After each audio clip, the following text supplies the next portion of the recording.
ज्ञानवापी के छठे दिन का सर्वे खत्म हो गया है। गुंबद के ऊपरी हिस्से का सर्वे हुआ। जांच के लिए डायल टेस्ट इंडिकेटर लगाया गया है। प्रोटेक्टर मशीन से धार्मिक चिन्हों की जांच की जा रही है और आंकड़ों को टोपोग्राफी शीट पर उतारा गया है। तो एक बड़ी खबर आपको बता रहे हैं। तो ज्ञानवापी में छठे दिन का सर्वे पूरा हो चुका है।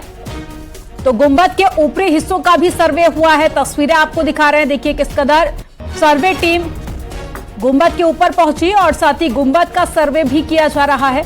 और ज्ञानवापी में छठे दिन का सर्वे खत्म हो चुका है। तो एक बड़ी खबर आपको बता रहे हैं, तस्वीरें भी दिखा रहे हैं।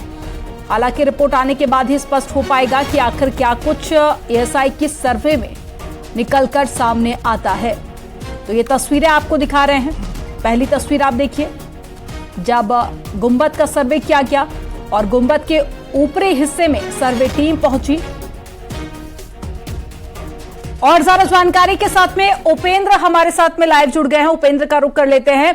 उपेंद्र, छठे दिन का सर्वे खत्म हो चुका है। गुंबद के ऊपरी हिस्सों का भी आज सर्वे किया गया। क्या जरा जानकारी, क्या ताजा अपडेट आपके पास?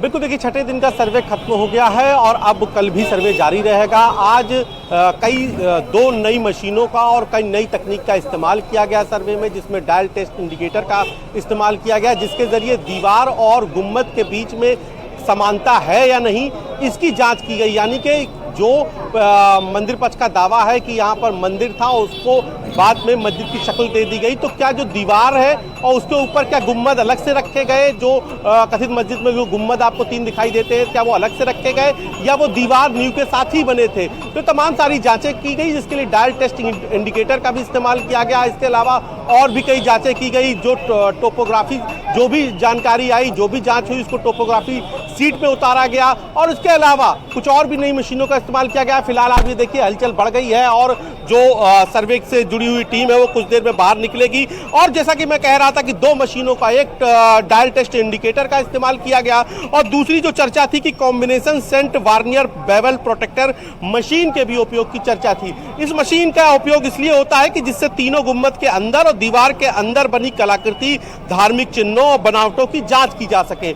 हमने तस्वीरें भी देखी कि किस तरीके से आज गुंबद के ऊपर जो है एएसआई की टीम पहुंची। कॉम्बिनेशन वेटर मशीन के से जो आंकड़े मिले उसको टोपोग्राफी सीट पे उतारा गया और अब इस एएसआई की टीम इस सीट के हिसाब से कल अपने सर्वे को, अध्ययन को आगे बढ़ाएगी। दीवार और गुंबद के बीच निर्माण में समानता देखी गई, जांच की गई। इसके अलावा कंगूरों यानी कि गुंबद का जो ऊपरी हिस्सा होता है उसे कंगूर कहते हैं, तो कंगूरों की प्राचीनता का भी वैज्ञानिक विधि से अध्ययन किया गया।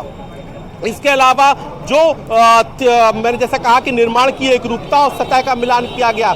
जीपीएस के लिए मिट्टी यानी कि जो जमीन थी उसकी ऊपरी सतह की जांच की गई और ये तमाम सारी जांचों के जो तथ्य निकल के आए। इसके अलावा जो सैंपल जुटाए गए थे, चाहे वो चुनाई के हो, चाहे वो रंगाई पुताई के हो या फिर ईंट और पत्थर के जो सैंपल्स थे उनको जुटाया गया, उनके सैंपलिंग की गई। तो अब ये माना जा रहा है कि अब कुछ ही दिन में जो जीपीएस सर्वे है वो हो जाएगा, क्योंकि जो आज ऊपरी सतह की जो जांच हो रही थी उसके हिसाब से लाया जा रहा है। क्योंकि जब मिट्टी की ऊपरी सतह की जांच बेहद जरूरी है, क्योंकि जांच के बाद ही तय हो पाएगा जो जीपीएस टेक्नोलॉजी का जो इस्तेमाल किया जाना है उसके लिए वो मिट्टी सपोर्ट कर रही है कि नहीं। इसलिए मिट्टी की जो ऊपरी सतह थी उसकी जांच की गई और अब जो है तो अलग अलग मशीनों का इस्तेमाल भी किया जा रहा है सर्वे में। उपेंद्र, आप नजर बनाए रखिएगा क्योंकि ये सर्वे बेहद महत्वपूर्ण है। तमाम जानकारी साझा करने के लिए बहुत शुक्रिया आपका।